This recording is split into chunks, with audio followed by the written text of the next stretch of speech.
Hello बच्चों, let's read this question. Question says given a tetrahedron DABC with AB is equal to 12, CD is equal to 6. If the shortest distance between the skew lines AB and CD is 8 and the angle between them is pi by 6, then find the volume of tetrahedron.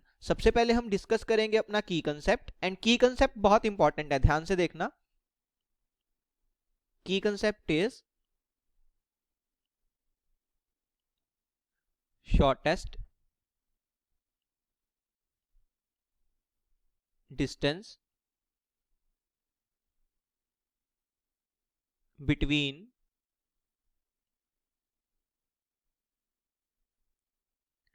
two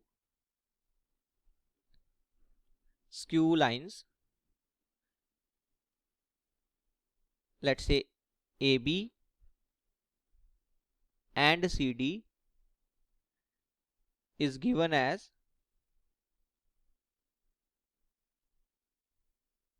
let's say shortest distance को मैं represent कर रहा हूं small l से. So small l is modulus of box product of AD vector, AB vector, CD vector whole divided by magnitude of AB vector cross product with CD vector. Okay, इस तरीके से हम लिख सकते हैं L को.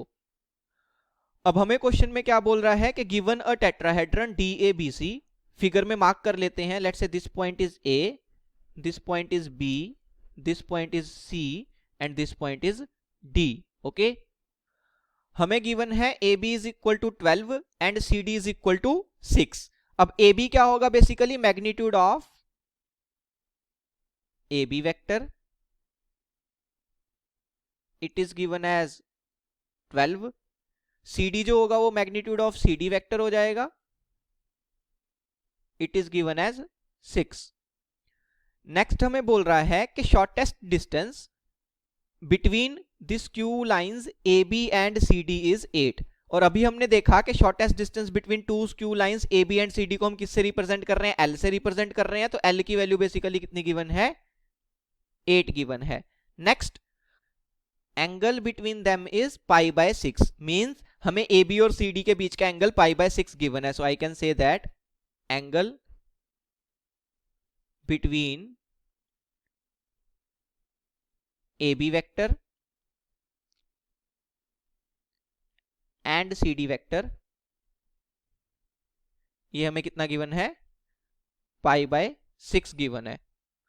अब यहां से मैं क्या बोल सकता हूं कि magnitude of AB vector cross product with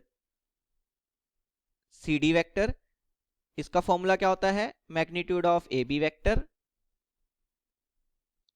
into magnitude of CD vector into sine of alpha, where alpha is the angle between AB vector and CD vector, जो कि हमें पाई बाय 6 गिवन है. तो इसकी वैल्यू कितनी बन जाएगी? देखो, magnitude of AB vector is 12 into magnitude of CD vector is 6 into sine of alpha. Alpha अगर पाई बाय 6 हो गया तो साइन पाई बाय 6 की वैल्यू कितनी हो जाएगी? 1/2 हो जाएगी. तो ये कितना बनेगा? देखो, 12 इंटू 6 विल बी 72. उसको मैंने 2 से डिवाइड कर दिया तो 36 आ जाएगा. तो magnitude of AB vector cross product with CD vector कितना है? 36 है. और L की जो वैल्यू है वो 8 है. तो अगर मैं इस फॉर्मूले में L की जगह पे 8 डाल दूं और राइट हैंड साइड पे जो डिनोमिनेटर है उसकी वैल्यू कितनी पुट कर दूंगा? 36 पुट कर दूंगा. तो मेरे पास क्या बन जाएगा? 8 is equal to modulus of box product of AD vector, AB vector, CD vector whole divided by magnitude of AB vector cross product with CD vector, जिसकी वैल्यू कितनी है? 36 है. यहां से अगर मैं 36 को भी लेफ्ट हैंड साइड पे ले जाऊं तो मेरे को वैल्यू मिल जाएगी modulus of box product of AD vector, AB vector and CD vector, और इसकी वैल्यू कितनी होगी? 36 into 8 that will be 288, right. अब हमें वॉल्यूम ऑफ टेट्राहेड्रन का फॉर्मूला पता होना चाहिए। Volume of tetrahedron,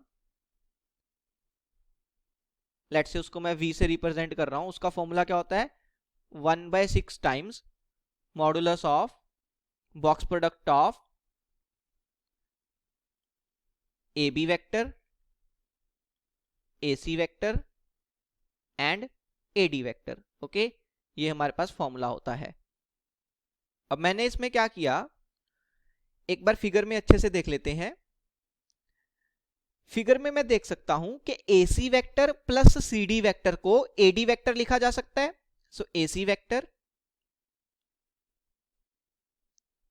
plus CD vector, this can be written as AD vector, right.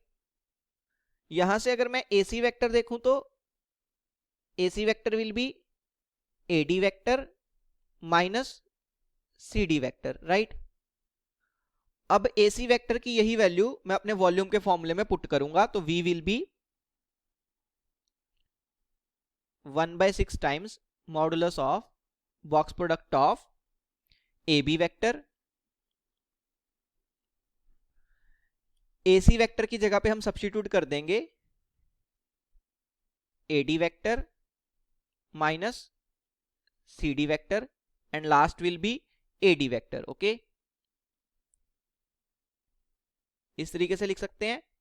अब बॉक्स प्रोडक्ट की प्रॉपर्टी होती है कि ये जो AD vector minus CD vector लिखा हुआ है, इस पर्टिकुलर वेक्टर को हम दो पार्ट्स में स्प्लिट करके लिख सकते हैं। तो हमारे पास दो बॉक्स प्रोडक्ट आ जाएंगे। कैसे लिखेंगे, V is equal to 1/6 times modulus of box product of, first box product में क्या आएगा मेरे पास AB वेक्टर, AD वेक्टर